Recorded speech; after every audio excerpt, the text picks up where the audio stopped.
Morning. This is the Blaine's Roll podcast, where conversations are worth hearing and seeing. You can watch each week on Facebook, YouTube, and LinkedIn. You can also listen in on Spotify or Apple Podcasts. And for more information and past episodes, you can visit our website, which is behind me, blainesworld.net. I'm your host, Blaine Greenfield, coming to you from a Zoom studio in lovely downtown Fairview, North Carolina.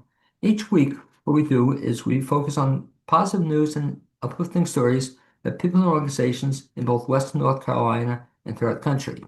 And toward that, and it's my pleasure to introduce Todd I'll get it, Snodgrass. And Todd, you can wave to all your fans and friends who are watching this. Okay, Trevor, but yeah. that's everybody's watching. That's Todd Snodgrass. And Todd Snodgrass, as you'll see, is kind of an interesting guy.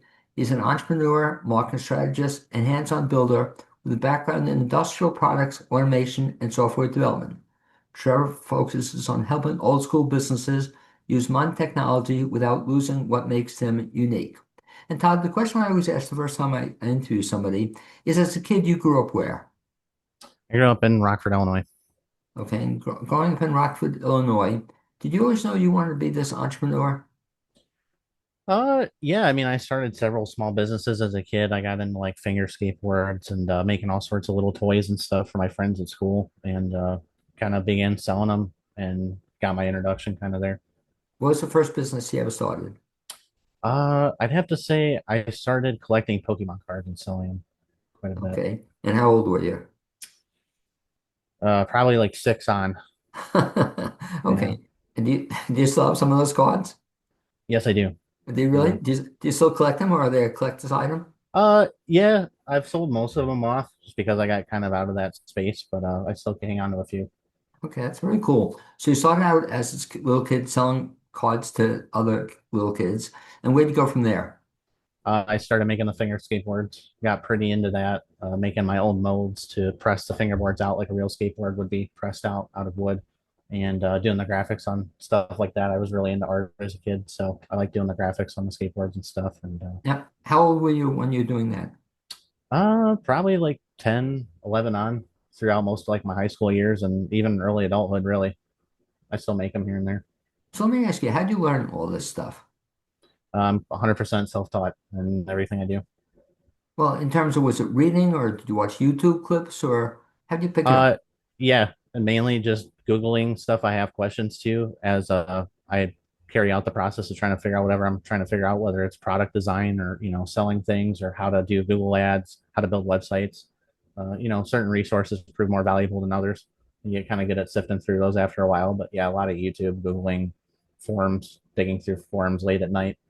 So you can pretty much, which I'm impressed with, you can pretty much figure out most anything. Yeah. Well, you're probably ahead of the game though, but with respect to AI, how does that fit into your scheme of things?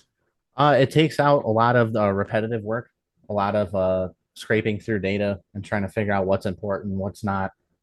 Scheduling things, great for that.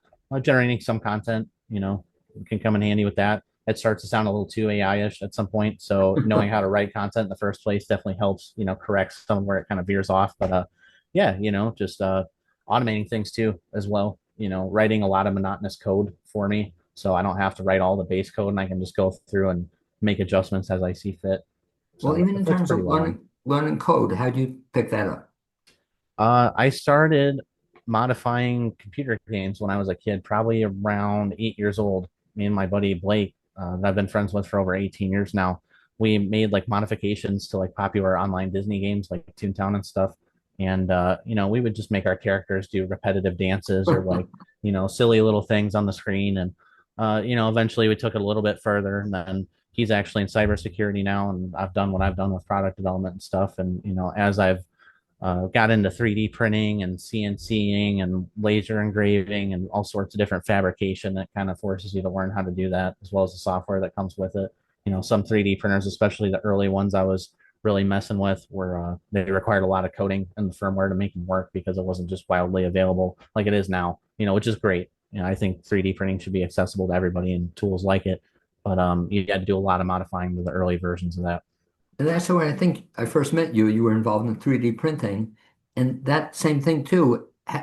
What made you want to learn it? How'd you pick it up? What was the impetus? Um, Really, me and my dad got started with it. He wanted the 3D printer really bad, and I was like, I think that's really cool. And then we started developing the printers that we developed together, and it just made more and more sense to be able to fabricate our own parts because waiting on the slow boat from China to take forever to give us our machined parts and stuff like that. And there really wasn't a lot of widespread fabrication services for if you just had a quick idea at 3 in the morning, you couldn't just get it made, you know. So are you So still involved in that at all? yeah, I still have two. Because I'm impressed. I'm looking at you here now, and I'm impressed. That T-shirt, you made that through 3D printing? I'm kidding you, of course. No, no, not quite. I I do make love a lot of household stuff through 3D printing though, but definitely not the shirt. I love the artwork on that. Well, you mentioned that's kind of cool, and I'm not familiar with it. Household stuff. Give me an example. Oh, Anywhere from like a paper towel holder to a toilet paper roll holder, hooks for like dog leashes and stuff, coat hooks, cube hooks, really anything that like you don't feel like going out to the store to get and you just feel like using your 3D printer anyway, so you just make it. very cool. I don't quite understand it, but it sounds very cool. Sounds like a lot of fun, though, is it? Yeah, yeah, especially with the amount of files that you have available online now, where you can just kind of look up whatever you're looking for and see, hey, is this even going to relatively work? And then just being able to press print on it.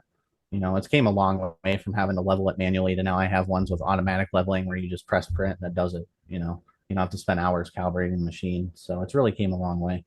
So fast forward that, if you would, Trevor, into your relationship with a company called Castle Rock Golf.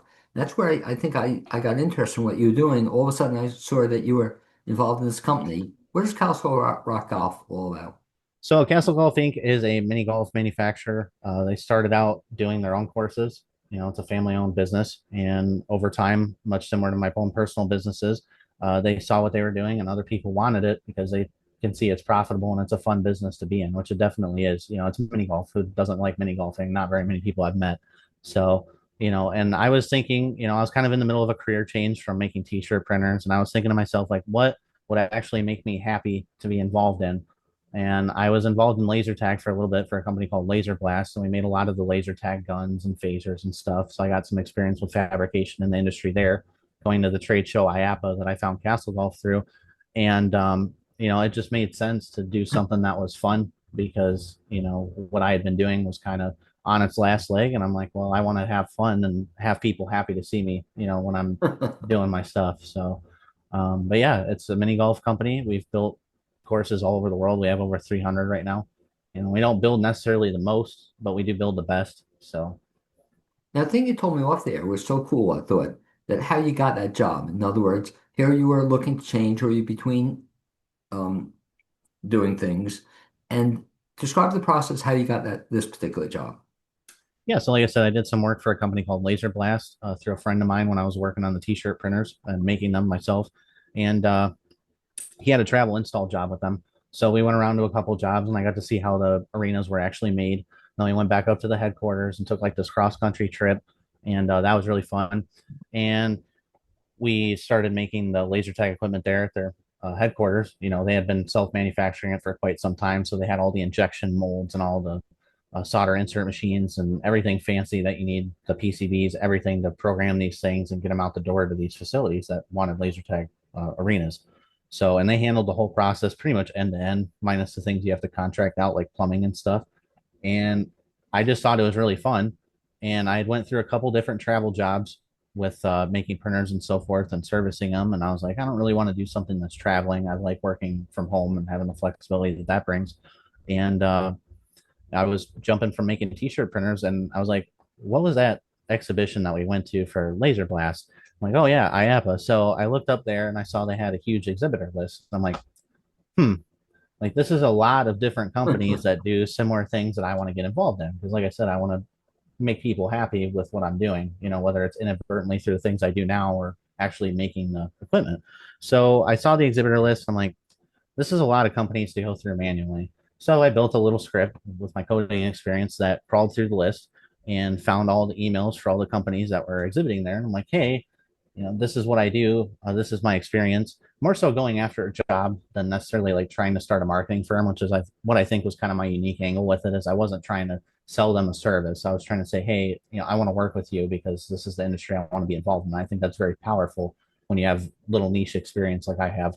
So I went through all the emails and I waited like a month or so for everybody to get back to me. And, here and there, people would respond, hey, we're looking for somebody here, we're looking for somebody there. And it was all jobs I didn't really want to do.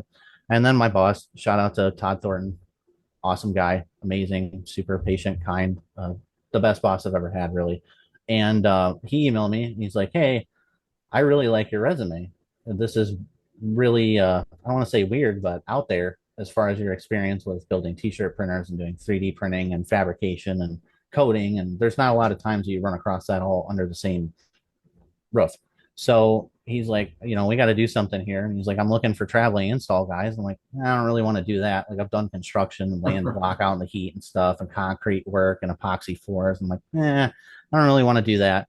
He's like, okay, well, I think we can make a spot for you here. So we talked for like 2 weeks and we went kind of back and forth on what I can do for him. And then I was watching YouTube and I was pulling up one of my favorite songs, definitely not a Katy Perry song. Don't judge me.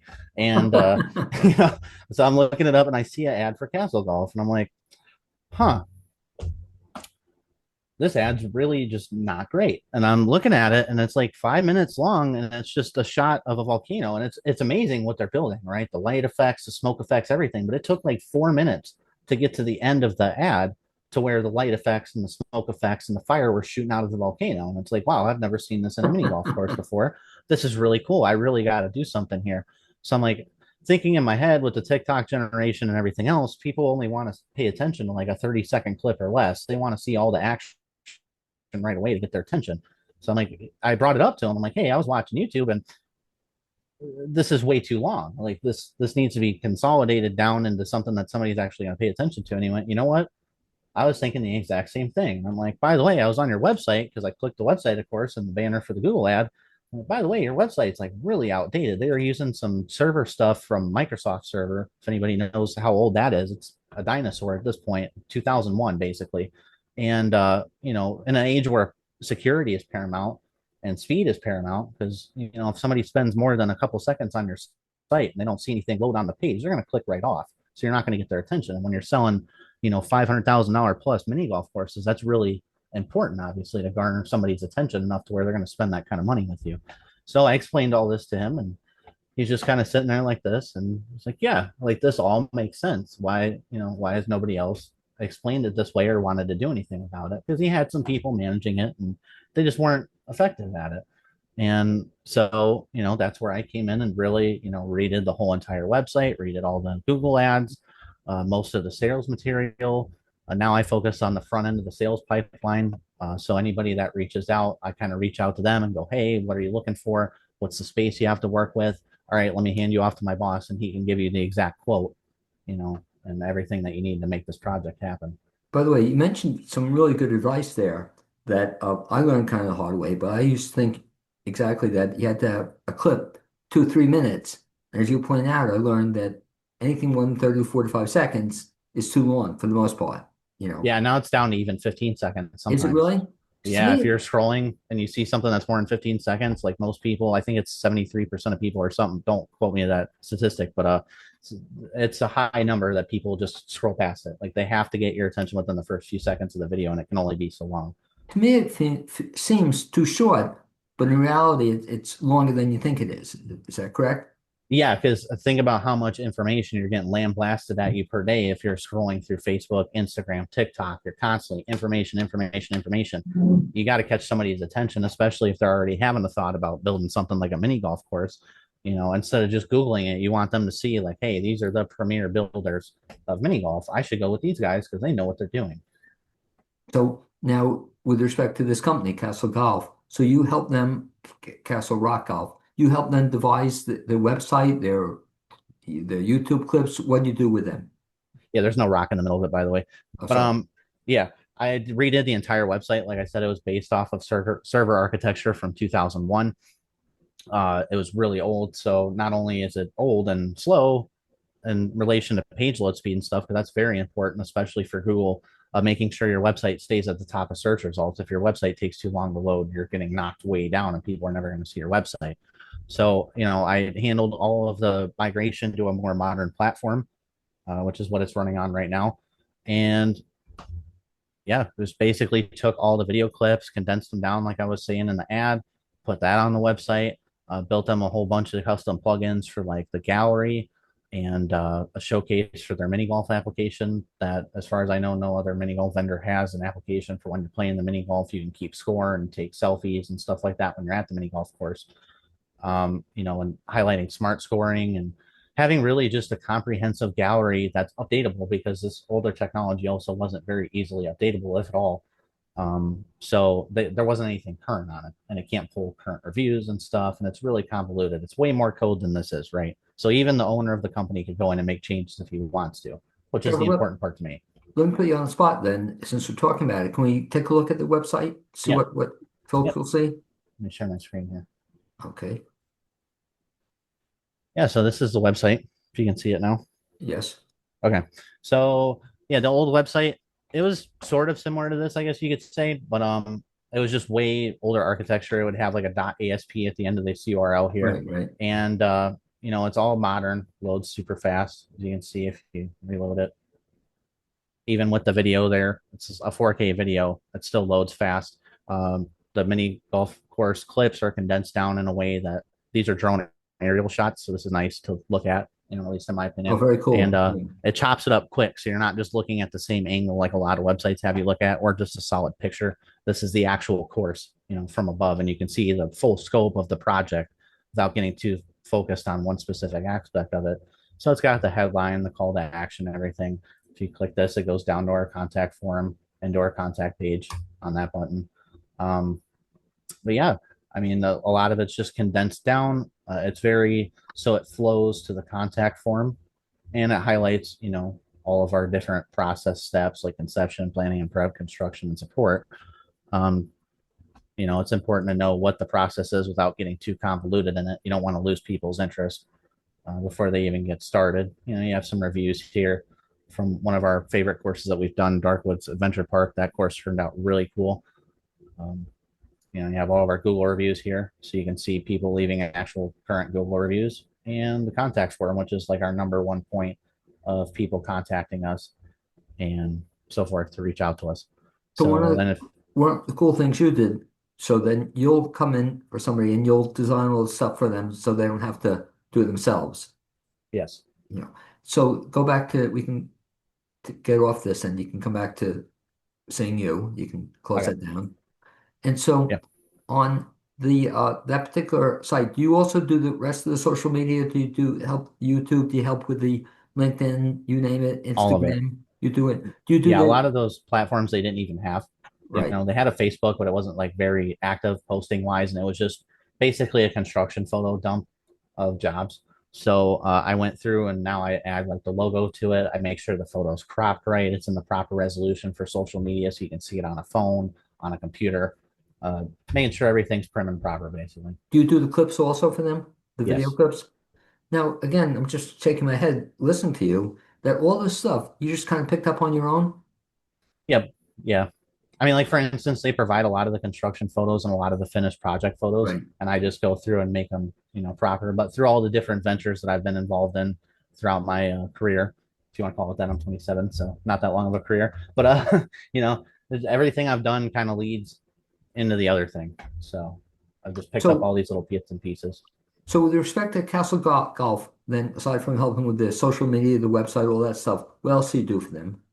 Google Ads. Okay. So advertising on Google, paid advertisements. So like when you search like mini golf builder in Google, it'll come up with Castle Golf almost immediately in the top search results, which is very important for a business like this where people are generally researching pretty intensively. You want to be at the top of their mind when you're researching. So Well, let me ask you this question, Trevor. If a business, either working with you or on their own, has limited resources, do they put it into the website? Do they put it into social media? Do they put it into TikTok? How do you decide where you should spend your money?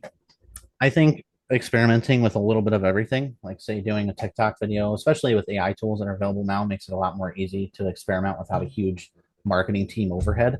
But if you try out each individual channel, pretty quickly you can tell which one's going to take off and which ones are just a complete waste of time.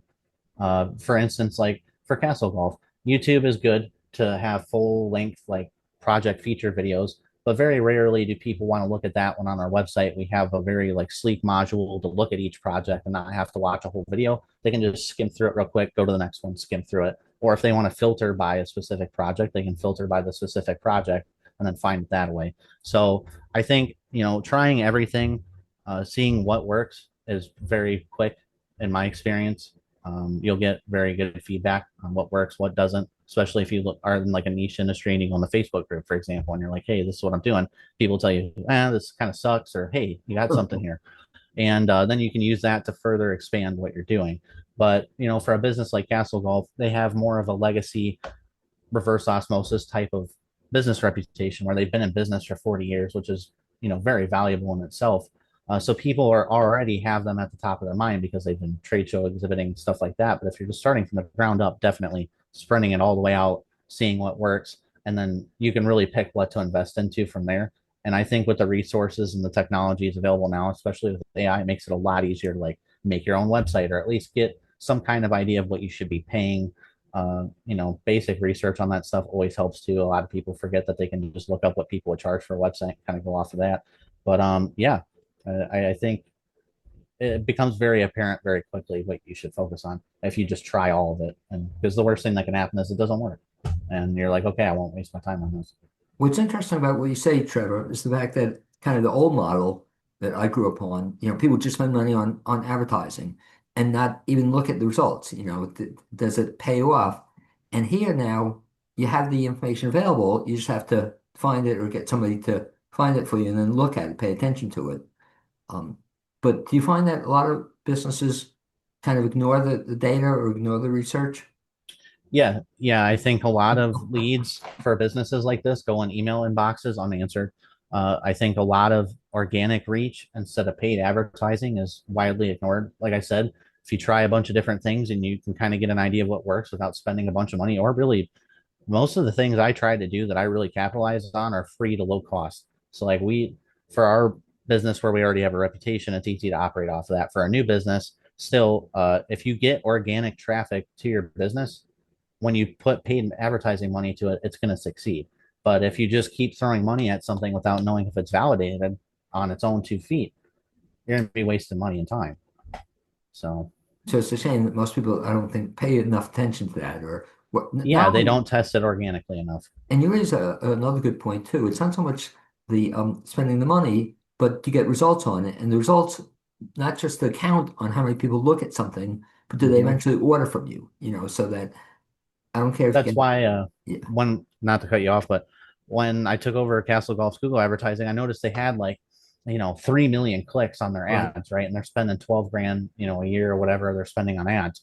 And the clicks don't matter. Like if people are clicking on it and they scroll around the website for a second and leave, what do they really gain from that? So focusing on conversions, for example, in Google Ads really lets you know who's actually submitting the form. If you make a specific action for when you're done with the form and you take it to like a thank you page, you can track it on that thank you page and make sure that where you're spending money is actually working for you. Otherwise, you'll just get billed out the wazoo because that's what they were, that's their business model is they want you to spend as much as you can. But you want to make sure that it's converting. And that's where, conversion tracking and stuff like that really becomes important, which is also something that I think almost every business overlooks. And I like what you said there too. It's not only so much going, I love the idea of the thank you page, but then after that, what happens? So I don't care that you get 500,000 clicks on the thank you page. Out of those 500,000, do you get any orders out of it or do they get any business out of it? And bottom line, that's all you really care about or should in large part care about. Trevor, where do you see this in terms of working with um, Castle Golf? Where do you see this going in terms of the future? Where do you see you going with this? I think the company's reputation itself kind of precedes itself, and we're going to continue to be very successful and a very prominent name in the industry. We are one of the top builders of mini golf courses in the entire world. We've done overseas builds, United States builds. We have an interactive map on our website, castlegolf.com, where you can check and see where our builds are. But we've built them all over the place. We've dealt with almost every scenario. The market trend that I see right now is a lot of modular builds. Not so much DIY where people are wanting to do it themselves because they still want some kind of professional integrity to it, but they want something that's modular that they can move around because the world changes very quickly these days, as we all know. so does your business plan and where you have space to put something. If you say move or want to put something in a different area, modular mini golf courses are becoming, a pretty hot trend. I think with that, something I've been largely considering is technology integration, where you have like holographic theming instead of having to fabricate each piece of theming for those modular mini golf courses or even in general. But I think a lot of technology integration is coming. And that's one of the top things that we focus on is like our smart scoring system, where it integrates technology into how you score. So you don't have to keep the score. The mini golf obstacle or interaction itself is keeping score as you play it. So I think a lot more technology is coming down the pipeline, not just in mini golf, but in general. And we do other things as well as like bumper boats and batting cages and stuff. So I see a widespread trend for the industry that technology is really starting to get integrated into some of these old school business models like mini golf.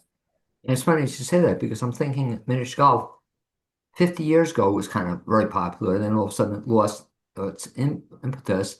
And then I don't know if they still have, do they still have a professional tour for miniature golf? Yes. Okay, so some people are really still into it. Does Castle Golf again involved in par three courses at all? No, we do a lot of work. A big emphasis of mini golf now, especially, is for disabled individuals, so they can have it wheelchair accessible, and with Interesting. other disabilities, they can navigate it, like having braille on the course and stuff. Because a lot of that stuff back in the day wasn't so inclusive to people that were in wheelchairs or deaf or whatever, blind, any disability on the spectrum of disabilities. It wasn't accessible to them. It was just for people who, you know. So yeah, I think it's been a lot more inclusive as far as that regard. And that's something that Castle Golf focuses on a lot, is that our courses are wheelchair accessible, disability accessible, stuff like that. Do you play miniature golf? Yes. Yeah. And best score you've ever gotten for 18 holes? Honestly, I don't keep score as much just because I want to enjoy the course as much as I can because we build them. So I've been going to the ones that we built and I just play with like my fiance and stuff. Shout out to her. She's amazing. And we just recently went and played in Pigeon Forge, Tennessee at two of the golf courses there, the mini golf courses. And one of them's actually got voted number 1 in the world there that Castle Golf built. So that was really exciting to play. And of course, we didn't keep score. We just had fun. But yeah, Okay, I all love right. playing mini golf. So you're right now with Castle Golf for a while. I'll put you on the spot. 10 years from now, what do you see yourself doing? I see myself continuing to work with legacy businesses like this that have maybe, not so much fallen behind, but just failed to adapt to modern standards of what your online presence should be, how you run your ads and stuff, so that, legacy businesses can continue to be exactly that, legacy businesses, not just flush money down the drain off savvy marketing people who are like, hey, this is how you need to spend your money exactly. And then they don't really fill them in. And then before you know it, they're thousands of dollars into the hole with no results. I want to make sure that these businesses get results so that they continue doing what they love to do and what they want to carry on with their legacy of their business. And so let me ask you this. If somebody is interested in doing what you're doing, what do you recommend them to learn? In other words, just back up. Thing that blows me away with you, Trevor, is the fact that you like know so many different things about so many different, you know, so many different areas. How does somebody else pick up that knowledge? I'd say with like as far as what I specifically do right now, really learning social media, Google Ads, WordPress development with websites is a great place to start. And even still, I use that today, and I build custom plugins and stuff. So, like as you learn the base things, you can kind of layer up your professionalism with it and get it to where somebody's actually going to pay for you to do it. But I think the most important place to start is just that, to start, because a lot of people get too overwhelmed with, oh, this looks like a lot of information or a lot of technology to learn or a lot of very specific terms. And it's like, especially with AI now and the level of knowledge and just general resources that are out there today, you can pick up absolutely anything you want to do. You really can. So I think the most important thing is to just start and decide what you want to do. Get into a niche kind of industry like mini golf or I guess in my case it'd be attractions. So start either with something fun or something you really enjoy and really narrow it down to what you think you can make an impact in, whether it's you have passion for it or whatever.